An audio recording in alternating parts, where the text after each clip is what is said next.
Hello everyone, welcome back to our channel silent scholar. तो जैसे कि आपको पता है, हम पढ़ रहे थे क्लास 11th का chapter number first, that is some basic concept of chemistry. और उस चैप्टर को हमने काफ़ी हद तक कवर भी कर लिया था। सबसे इम्पॉर्टेंट टॉपिक, सबसे यूज़ होने वाला टॉपिक जो कि इस चैप्टर का है, जो कि एक बेस है हमारे लिए, हमारी केमिस्ट्री के लिए, वो है मोल कंसेप्ट। उसकी शुरुआत हमने प्रीवियस लेक्चर में कर दी थी। अगर आपको वो लेक्चर देखना है तो मैं आई बटन लगा दूंगी, ताकि आप लोगों को ईजिली वो वीडियो तक आप लोग पहुंच सकें। तो अब हम मोल कंसेप्ट के कुछ इंपॉर्टेंट फॉर्मूलेज, कंसेप्ट्स, उससे रिलेटेड जो भी इंपॉर्टेंट बातें थी जो हमें याद रखनी होती है टू सॉल्व फर्दर क्वेश्चंस, वो हम पढ़ चुके थे। अब बात आती है कि जब हम एक क्वेश्चंस पे अप्रोच करेंगे तो कैसे किसी फॉर्मूले को अप्लाई करना है, और कैसे वर्डिंग्स को पढ़ के हमने अपने माइंड में क्या चीज़ें ऑब्जर्व करनी है और उनको अप्लाई करना है। तो सबसे पहले तो आप फॉर्मूलेज को दोबारा से रिकॉल कर लीजिए, ताकि आपको फर्दर कोई भी प्रॉब्लम्स ना आए। तो चलिए एक बार रिकॉल कर लेते हैं। जो नंबर ऑफ मोल्स होते हैं वो होते हैं given mass by gram atomic मास। अगर आपके पास जो मास है वो एटॉमिक मास के टर्म में दिया है, तो नीचे जो आप मास लेंगे जो कि ग्राम एटॉमिक मास होगा। अब ग्राम एटॉमिक मास क्या था? ग्राम atomic mass is nothing but mass in grams. वो भी किन का? एवोगैड्रो नंबर मॉलिक्यूल्स का। 6.022 इंटू 10⁻23 मॉलिक्यूल्स हैं। अगर मोलिकुलर ले रहे हैं तो मास मॉलिक्यूल्स, और एटम्स ले रहे हैं तो एटॉमिक मास। तो 6.022 इंटू 10⁻23 एटम्स का जब मास हम ग्राम्स में डिनोट करते हैं तो उसको बोलते हैं ग्राम एटॉमिक मास। तो ये था नंबर ऑफ मोल्स का फॉर्मूला। अगर आपके लिए कोई एलिमेंट दिया हो, राइट, क्योंकि एलिमेंट होगा तो एलिमेंट के अंदर जो बेसिक यूनिट होगी जिसका मास आप फर्दर रिपीट करते चलेंगे वो तो एटम ही होगा ना।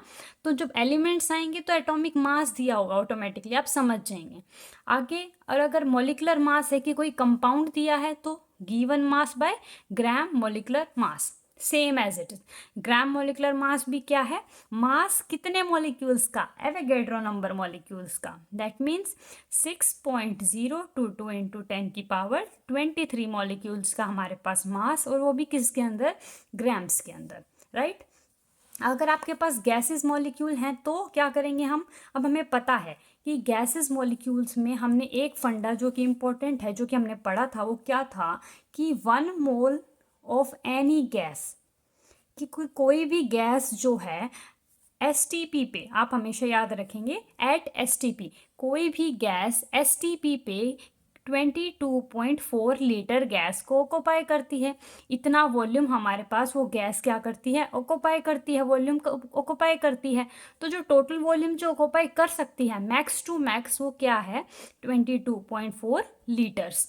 तो गैस इतना कर सकती है, और किसी उस डिफरेंट टेम्परेचर पे उसने कितनी वॉल्यूम को ऑक्यूपाई कर लिया, वो उसकी गिवन वॉल्यूम है। तो यहाँ से नंबर ऑफ मोल्स आ जाएंगे, given volume by divide by 22.4 litre, जो कि क्या है? स्टैंडर्ड वॉल्यूम है हमारी। किस पे? एसटीपी पे 1 मोल ऑफ एनी गैस। तो आप इसको ऐसे भी लिख सकते हैं 6.022 to 10⁻23 atoms of any gas, कि किसी भी गैस के इतने एटम्स जो कि 1 मोल के बराबर होते हैं, वो भी कितनी लीटर गैस ऑक्यूपाई करेंगे? वॉल्यूम 22.4 लीटर जो है वॉल्यूम ऑक्यूपाई करेंगे उस गैस के इतने पार्टिकल्स या इतने एटम्स या इतने मॉलिक्यूल्स एट एसटीपी पे। तो ये आ गया गैसेस का नंबर ऑफ मोल्स निकालने का फॉर्मूला, राइट। हमने एलिमेंट्स का पढ़ लिया, कंपाउंड्स का पढ़ लिया। अब जो एक इम्पॉर्टेंट, जो कि मैं आपको भी बता रही थी, समझा रही थी, वो ये इक्वेशंस थी। देखिए, जैसे कि 6.022 इंटू 10⁻23 पार्टिकल्स हैं, ये किसके इक्वल होंगे? 1 मोल के इक्वल। एंड 1 मोल के ऊपर जो गैस वॉल्यूम ऑक्यूपाई कर रही थी वो कितनी थी? 22.4 लीटर। इससे हम कोई भी क्वेश्चन इजीली सॉल्व कर सकते हैं। तो चलिए पहले, सबसे पहले मैं आपको गैस से रिलेटेड एक क्वेश्चन कराती हूँ, ताकि आपको क्लैरिटी आए कि किस तरीके से गैस से रिलेटेड किसी भी कॉन्सेप्ट या क्वेश्चन को आपको अप्रोच करना है। तो देखिए, आप ये क्वेश्चन देखें, क्वेश्चन नंबर 4। ये क्या बोल रहा है आपको कि how many atoms of N2 present in 22.4 litre of N2 cylinder eight STP। तो सबसे पहले आपको ये नोटिस करना है कि आपको फाइंड आउट क्या करना है। आपको फाइंड आउट करना है नंबर ऑफ एटम्स N2 के अंदर। तो सबसे पहले आप नाइट्रोजन को जानते हैं, वो क्या करेगा, ट्रिपल बॉन्ड में एग्जिस्ट करता है, N ट्रिपल बॉन्ड N। तो अगर इसमें एटम्स देखे जाएं तो 2 एटम हैं, राइट, 2 नाइट्रोजन हैं, तो 2 एटम्स हैं। ओके, अब हमें क्या देखना है कि हमें पता है 22.4 लीटर किसी भी गैस का बोला था। अब किसी भी मतलब N2 भी आएगी उसमें, तो 22.4 लीटर N2 गैस के अंदर कितने मॉलिक्यूल्स होंगे N2 के। अगर हमें मॉलिक्यूल्स पता चल जाते हैं तो हम उससे एटम्स भी निकाल सकते हैं, जस्ट उसमें मल्टीप्लाई कर देंगे जितने एटम्स हमारे पास होंगे। तो क्या करेंगे, 22.4 लीटर, हमने इस इक्वेशन को ऐसे पढ़ा था कि 6.022 इंटू 10⁻23 मॉलिक्यूल किसी भी गैसेस के इतनी वॉल्यूम को ऑक्यूपाई करते हैं। अगर मैं इसी वर्डिंग को उल्टा करके लिख देती हूँ कि 22.4 लीटर N2 गैस ने कितने मॉलिक्यूल्स को अपने अंदर ऑक्यूपाई करा रखा है, वो भी सेम बात होगी, राइट। तो अब हमने यही किया है कि 22.4 लीटर में इतने मॉलिक्यूल्स आ रहे हैं, तो हमारे पास 1 लीटर के अंदर कितने आ जाएंगे, 6.022 डिवाइड बाई 22.4। पर अब हमें वॉल्यूम नहीं निकालनी, हमें निकालना है नंबर ऑफ एटम्स। तो क्या कर देंगे, 22.4 लीटर में इतने मॉलिक्यूल्स थे, एटम्स निकालने के लिए क्या करेंगे, बस N2 में कितने हैं, 2 हैं, तो बस 2 से मल्टीप्लाई कर दिया, तो हमारे पास 2 की 6.022 से मल्टीप्लाई की तो हमारे पास आ जाएगा 12.044। It is just a simple multiplication. आपको सिंपल एक ही वो लाइन याद रखनी है जो कि मैंने आपको समझाई है, जो कि क्या है, वो लाइन आपको क्या बोलती है कि 6.022 इंटू 10⁻23 पार्टिकल्स, ये पार्टिकल्स एटम्स भी हो सकते हैं, मॉलिक्यूल्स भी हो सकते हैं, तो इतने particles of any gas equal to 1 mole of any gas occupies कितनी, 22.4 लीटर। और वो भी ये सारा प्रोसेस किस पे हो रहा है, एट STP। अब हमें पता है STP क्या होता है, standard temperature and pressure, that is हमारे पास की ये क्या होता है, 25 डिग्री सेल्सियस रूम टेम्परेचर, जिसको आप क्या लिख सकते हैं, 298 केल्विन एंड 1 एटमॉस्फेयर प्रेशर। ये आपके स्टैंडर्ड कंडीशंस होती हैं। तो ये अगर आप लाइन याद रख रहे हैं तो आप गैसेस से रिलेटेड हर फॉर्मूले को निकाल सकते हैं। नंबर ऑफ मोल्स का फॉर्मूला भी गैसेस से रिलेटेड याद रखिए, गिवन वॉल्यूम, वो भी किस में, लीटर्स में, डिवाइड बाय 22.4 लीटर। तो आप किसी भी क्वेश्चन को अप्रोच कर सकते हैं। अगर आपको गिवन वॉल्यूम दी हुई है तो नंबर ऑफ मोल्स निकाल लीजिए, नंबर ऑफ मोल्स दिए हुए हैं तो गिवन वॉल्यूम निकाल लीजिए। इस तरीके से आप गैसेस से रिलेटेड हर क्वेश्चन कर पाएंगे। तो चलिए अब हम आगे करते हैं जो जनरल क्वेश्चंस आते हैं, जो कि हमारे पास नंबर ऑफ मोल्स से या फिर नंबर ऑफ पार्टिकल्स एटम्स निकालने से या फिर नंबर ऑफ मॉलिक्यूल्स कैसे निकालते हैं, उनसे रिलेटेड कुछ क्वेश्चंस करके देखते हैं ताकि हमें क्लैरिटी आए। तो सबसे पहले हम सबसे इजी क्वेश्चन करके देखते हैं ताकि हमें थोड़ा समझ आए। तो देखिए पहला क्वेश्चन है कि calculate number of moles in following. तो देखिए अब हमें एक दो क्वेश्चंस करेंगे जिसके अंदर हमें नंबर ऑफ मोल्स निकालने होंगे।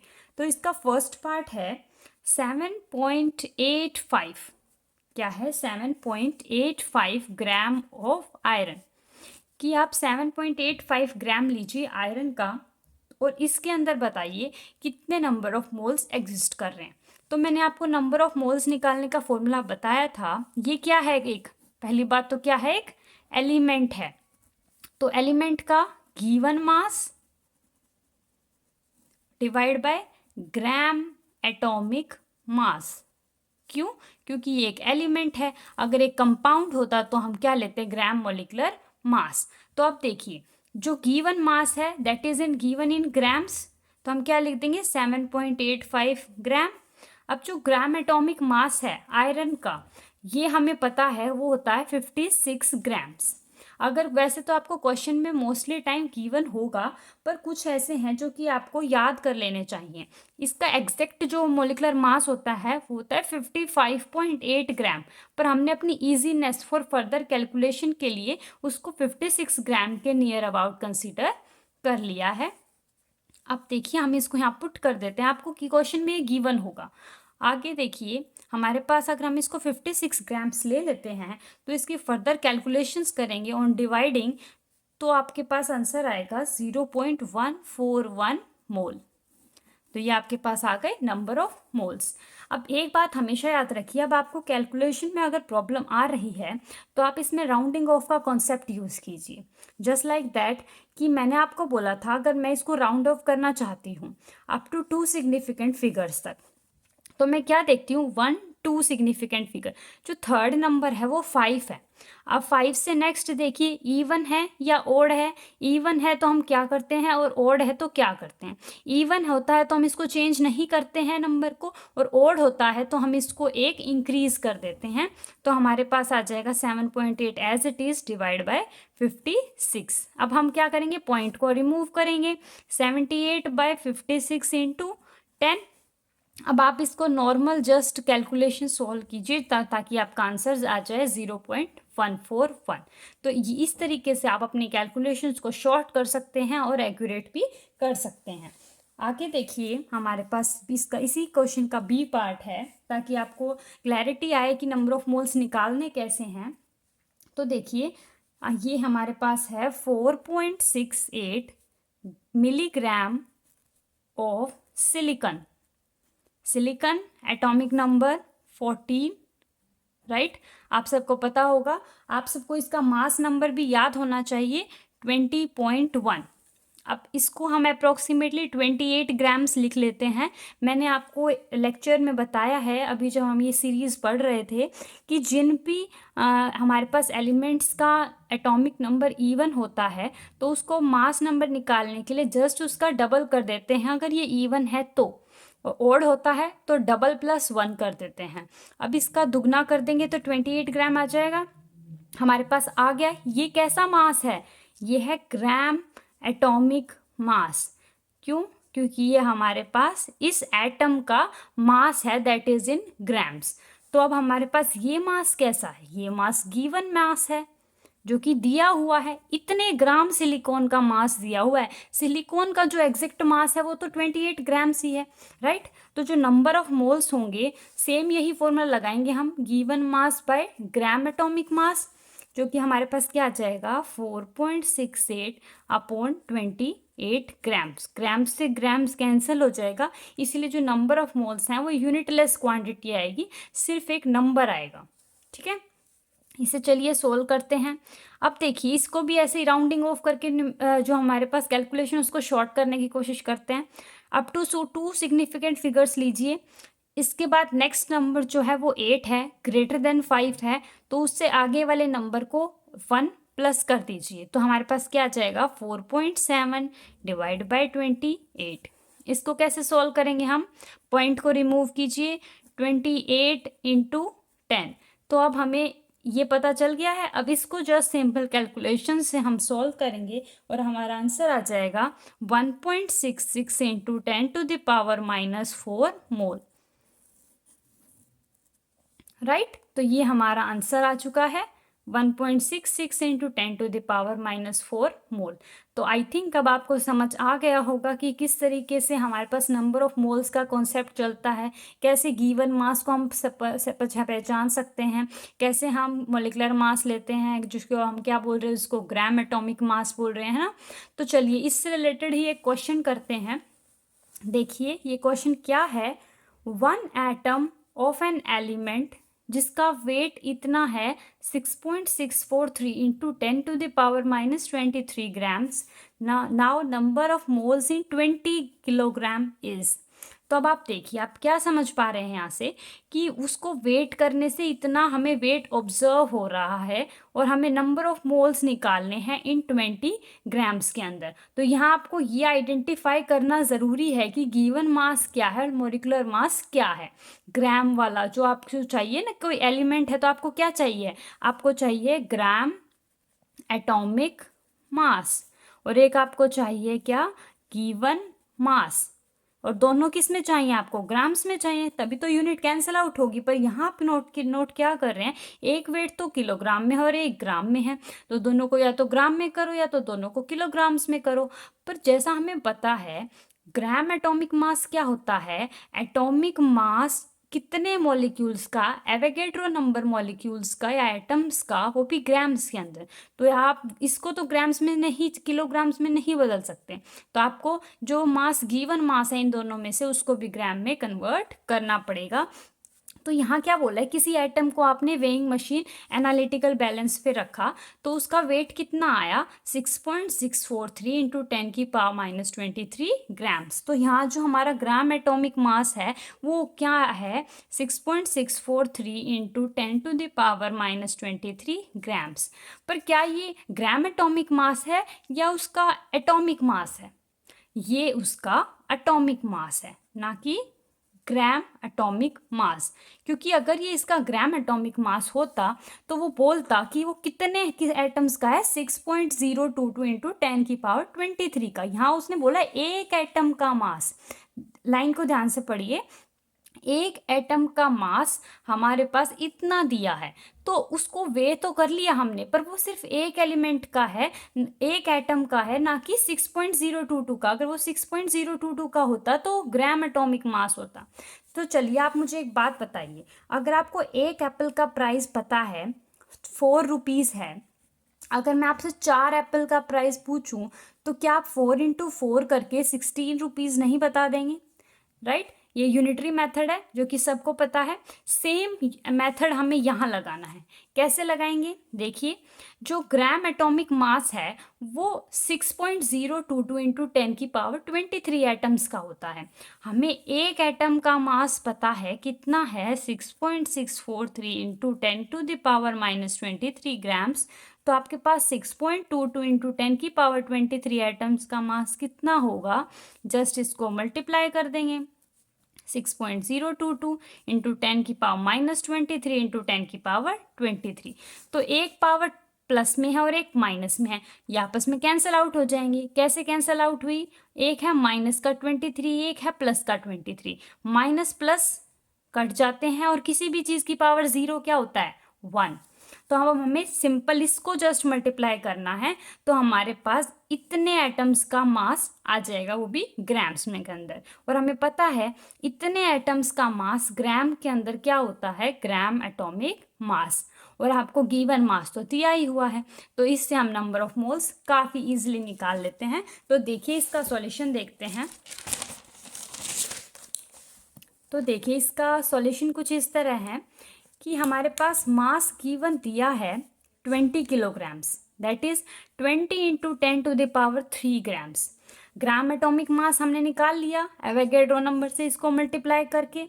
जब हमने 6.022 को 6.643 से मल्टीप्लाई किया तो आंसर आया अप्रोक्सीमेटली 40 के इक्वल, राइट? अब नंबर ऑफ मोल्स क्या होता है, given mass by gram atomic mass. Gram atomic मास को 40 रखिए, 20 kg है, किलोग्राम से ग्राम में करना है, 1 किलोग्राम में 1000 ग्राम होते हैं, तो किससे मल्टीप्लाई किया, 1000 मतलब 10⁻3।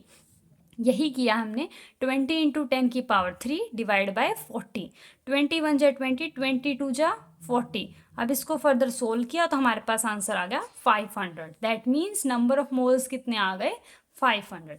आई थिंक आपको ये क्वेश्चन समझ आया होगा। चलिए अब देखते हैं नेक्स्ट क्वेश्चन। देखिए नेक्स्ट क्वेश्चन क्या है कि 3.0211 इंटू 10⁻21 एटम्स ऑफ एलिमेंट जिनका वेट किया तो इतना आया। आपको अब एटॉमिक मास निकालना है, तो बताइए आप कैसे निकालेंगे। तो देखिए सबसे पहले आप क्या समझ पा रहे हैं यहाँ से देख के कि आपको इतने एटम्स का वेट दिया हुआ है। प्रीवियस क्वेश्चन में क्या था कि आपको एक एटम का मास गिवन था, एक एटम को आपने वे किया था और उसका मास गिवन था, आपने उसको 6.022 से मल्टीप्लाई कर दिया था तो आपके पास ग्राम एटॉमिक मास आ गया था।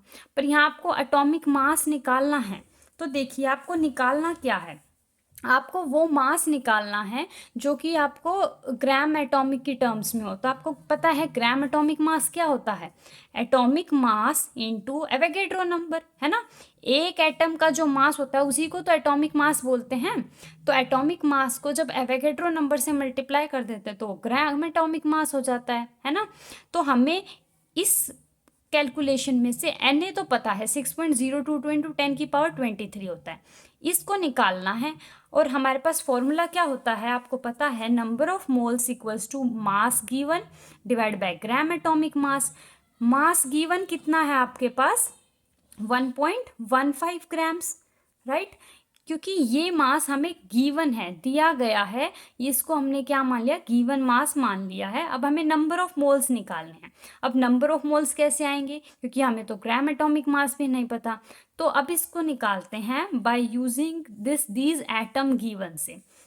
आपको मैंने ये लाइन जो कि हमेशा याद रखने के लिए आपको बोला था, जो कि बहुत इंपॉर्टेंट है, 1 mole equals to 6.022 into 10⁻23 particles. Particles में एटम्स भी हैं और मॉलिक्यूल्स भी हैं, इक्वल्स टू एटॉमिक मास और मॉलिकुलर मास। अगर आप एटम ले रहे हैं तो इधर एटॉमिक मास रखिए, मॉलिक्यूल्स ले रहे हैं तो मॉलिकुलर मास लीजिए। अब आप देखिए यहाँ हमें एटम्स के बारे में कुछ दिया हुआ और उनका वेट दिया हुआ है। तो आप एक ही बात याद रखिए, आपको यहाँ ऐसी दो टर्म्स यूज करनी है जिनमें एटम्स और मास हो, तो इन दोनों को यूज करेंगे, राइट। तो देखिए क्या बोला है कि 6.022 इंटू 10⁻23 एटम्स जो हैं उनका मास एटॉमिक मास के बराबर होता है, राइट। हमें अब पता ही नहीं है कि एटॉमिक मास कितना है, तो अब मोल्स निकालने की कोशिश करते हैं। तो देखिए इतने पार्टिकल में मोल कितने होते हैं 1, 6.022 इंटू 10⁻23 एटम्स में मोल्स कितने 1। एक एटम में मोल कितने हो जाएंगे, बाय यूनिटरी मेथड ये डिवाइड में आ जाएगा। और 3.01 इंटू 10⁻22 एटम्स में कितने होंगे, इससे मल्टीप्लाई कर देंगे, यहाँ मल्टीप्लाई कर देंगे किसको 3.01 इंटू 10⁻22 को। आप इसको सोल्व करेंगे तो इसको 3 मान लीजिए, इसको 6 मान लीजिए, क्योंकि पॉइंट के बाद 0 है ना, उसके बाद डिजिट शुरू हो रही हैं। तो आप इसको अप्रोक्सीमेटली 3 कंसिडर कर लीजिए, इसको 6 कंसिडर कर लीजिए। 3/6 1/2 दैट इज इक्वल्स टू 0.5। अब 10⁻22 इंटू 10⁻23। अब बेस सेम है तो पावर ऐड हो जाएंगी, 22 माइनस 23 क्या आएगा माइनस का 1, तो 10 की पावर -1। 10 की पावर -1 रहने दो और 5/0.5 को लिख लो 5/10, ठीक है। और इस 10 को ऊपर ले जाओ, जब किसी डिनोमिनेटर में 10 को यानी 0 वाली चीज़ों को जब ऊपर लेके जाते हैं तो पावर क्या हो जाती है, रेसिप्रोकल नेगेटिव हो जाती हैं। तो एक नेगेटिव पहले ही थी, एक और चली गई तो कितने आ गए 5 इंटू 10 की power -2 moles. That means 6.022 into 10⁻23 Avogadro में नंबर्स में 1 मोल था, एक एटम में इतने मोल आ गए और हमें गिवन थे इतने एटम्स, तो इतने एटम्स में हमने बता कर लिया कि इतने मोल्स हैं। अब हमें नंबर ऑफ मोल्स पता है, इस फॉर्मूले में देखिए आपको नंबर ऑफ मोल्स पता है, मास गिवन पता है, आपको ग्राम एटॉमिक मास निकालना है। तो बस आप ग्राम एटॉमिक मास निकाल लीजिए। आपका ग्राम एटॉमिक मास जो भी आया है, आपको पता है ग्राम एटॉमिक मास और एटॉमिक मास क्या होते हैं, न्यूमेरिकली सेम होते हैं, इसीलिए आपको एवोगैड्रो नंबर की टेंशन लेने की ज़रूरत है ही नहीं। उसको कैलकुलेशन में बेशक मत इंक्लूड कीजिए, आंसर आपका डायरेक्टली 23 आ जाएगा। और ये बात याद रखिए, उसको एएमयू में डिनोट कीजिए कि एटॉमिक मास एएमयू में होता है, ग्राम एटॉमिक मास ग्राम्स में होता है। देखिए आपकी फर्दर इन्फॉर्मेशन के लिए मैंने सॉल्व भी करके दिखाया है इसको कि 1.15 इंटू 10⁻⁻2 एटॉमिक मास को मैं उधर ले गई, ठीक है। नंबर ऑफ मोल्स जो 5 थे उनको मैं नीचे ले आई, जो उसकी पावर नेगेटिव में थी मैं उसको ऊपर ले गई 10⁻2। यहाँ 6.022 जो Na था, ग्राम एटॉमिक मास के मल्टीप्लाई में Na भी तो था ना, वो लिख लिया हमने यहाँ। अब हमें पता है एक एएमयू में इतने ग्राम्स होते हैं, ये किसके बराबर थे, जितना मास प्रोटॉन का था। तो अगर कोई चीज़ ग्राम में दी हुई है उसको एएमयू में लाना है तो इसको यहाँ से रिमूव करना पड़ेगा, तो इसको इससे डिवाइड करना पड़ेगा, है ना। तो अब ग्राम्स को हमें एएमयू में लाना है, क्यों, क्योंकि हमें एटॉमिक मास किस में चाहिए होता है, एएमयू में। तो इस सारी टर्म को डिवाइड कर दिया किससे, 1.6 इंटू 10⁻24, और इन दोनों की मल्टीप्लाई हमें पता है किसके इक्वल होती है, 1 के नियर अबाउट होती है। इसीलिए मैंने आपको बोला था कि जब भी आपके पास चाहे ग्राम एटॉमिक मास निकाल लीजिए या एटॉमिक मास लीजिए, दोनों का जो न्यूमेरिकल वैल्यू होता है वो सेम आता है। पर हमें फर्दर कैलकुलेशन सिंप्लीफाई करने के लिए वो मेथड ईजी है, आप डायरेक्ट भी कर सकते हैं, क्योंकि आपको पता है कि इन दोनों की मल्टीप्लाई 1 ही आनी है। ये 23 MU आ गया। चलिए एक और क्वेश्चन देखते हैं। Mass of 1 molecule of CO2 निकालिए। अब क्या करना है आपको, एक मॉलिक्यूल CO2 का मास निकालना है। हमें पता है CO2 का जो मॉलिक्यूलर मास होता है वो 44 ग्राम्स क्या होता है पर मोल। देखिए मैंने मॉलिक्यूलर मास की यूनिट लिखी है 44 ग्राम्स पर मोल, है ना। तो देखिए अब क्या करना है हमें कि 1 मोल, ये लाइन मैं आपको फिर से बोल रही हूँ, आपको बहुत इंपॉर्टेंट है, आपको बार बार यूज आएगी। 1 मोल इक्वल्स टू इतने एवोगैड्रो एटम्स या molecule equals to atomic mass और मॉलिक्यूलर मास। तो ये क्या एक टाइप का क्या है, मॉलिक्यूल है ना, तो ये क्या आ गया, मॉलिक्यूलर मास। तो आप क्या करेंगे, यहाँ आप यूज करेंगे एटम्स को और मॉलिक्यूलर मास को, आप मोल्स यूज नहीं करेंगे, क्योंकि आपको यहाँ कहीं मोल्स गिवन है ही नहीं। मोल्स कैसे निकाल सकते हो, जब गिवन वेट गिवन हो, है ना, तब निकाल सकते हैं नंबर ऑफ मोल्स। तो यहाँ पे गिवन वेट तो है ही नहीं, तो आप निकाल ही नहीं सकते, तो आप इस चीज को मत यूज कीजिए। इतने मॉलिक्यूल्स में क्या मॉलिक्यूलर, इतने मॉलिक्यूल्स का मॉलिक्यूलर मास कितना होता है, 44 ग्राम्स।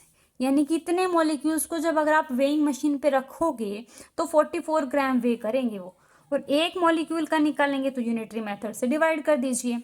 इसको सोल्व करेंगे, इसको 6 ही मान लीजिए, इसको सोल्व करेंगे तो आपके पास आ जाएगा 7.3 इंटू 10⁻⁻23 ग्राम्स।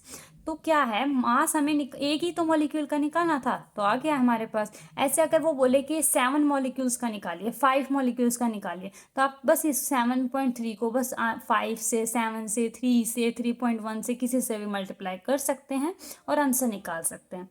तो है ना, ये चैप्टर काफ़ी ईजी, मोल कंसेप्ट में कुछ नहीं है, बस आपको एक ये लाइन याद रखनी है, एक आपको ये वाली लाइन जो कि काफ़ी इंपॉर्टेंट है, गैसेस जो भी न्यूमेरिकल साइन को सॉल्व करने के लिए आप इन दोनों को याद रखिए, नंबर ऑफ मोल्स का फॉर्मूला याद रखिए। आपको ये कॉन्सेप्ट में क्लियरिटी होनी चाहिए कि ग्राम एटॉमिक मास, मोलर मास, एटॉमिक मास होता तो इन सब का न्यूमेरिकल वैल्यू सेम है, बट इनकी यूनिट्स डिफरेंट होती हैं, जो आपको न्यूमेरिकल में क्वेश्चन में जब आपकी यूनिट्स फाइनल में वो चेंज मांगेगा तो आपको थोड़ी प्रॉब्लम कर सकते हैं। तो आपको बस अपनी बात वहाँ ध्यान रखनी है और आपको कुछ भी ध्यान नहीं रखना है। देखिए एक क्वेश्चन था जिसमें आपको मैं एक चीज़ बताना भूल गई, दैट इज़ mg मतलब मिलीग्राम, मतलब 10⁻³ ग्राम। तो आपको यहाँ 10⁻³ भी करना था। इसको आप फर्दर सोल्व करते जाएंगे तो ये 10 ऑलरेडी था, ये ऊपर जाएगा, ऊपर माइनस की पावर हो जाएगा 10⁻³ इंटू 10⁻⁻1। तो हमारे पास आंसर आ जाएगा 10⁻⁻4 में। आप बस इनको सोल्व कीजिए, आपका आंसर 1.66 आ जाएगा। पावर इस तरीके से सोल्व होगी, राइट। मिलीग्राम बताने के लिए मैं बस यहाँ 10⁻³ लिखना मिसिंग रह गया था, तो वो मैंने आपको बता दिया है। आई होप आपको मोल कंसेप्ट में काफ़ी क्लैरिटी आ गई होगी। तो अब नेक्स्ट लेक्चर में हम शुरू करेंगे परसेंटेज कंपोजिशन और उसके कुछ न्यूमेरिकल्स, ताकि आपको वो कॉन्सेप्ट भी क्लियर हो जाए। तो उसको करने से पहले मैं आपको बोलूँगी कि आप पिछली सारी वीडियोस को कंप्लीट देखिए और रिवीजन कीजिए, क्वेश्चन प्रैक्टिस कीजिए। और अगर आपको कोई भी प्रॉब्लम आ रही है तो आप कमेंट सेक्शन में अपनी प्रॉब्लम लिख सकते हैं। और अगर आपको वीडियो पसंद आ रही है तो लाइक कीजिए, चैनल पे नए हैं तो सब्सक्राइब कीजिए और हमारे वीडियोस को ऐसे ही प्यार देती रहिए और चैनल पे ऐसे ही बने रहे। Thank you.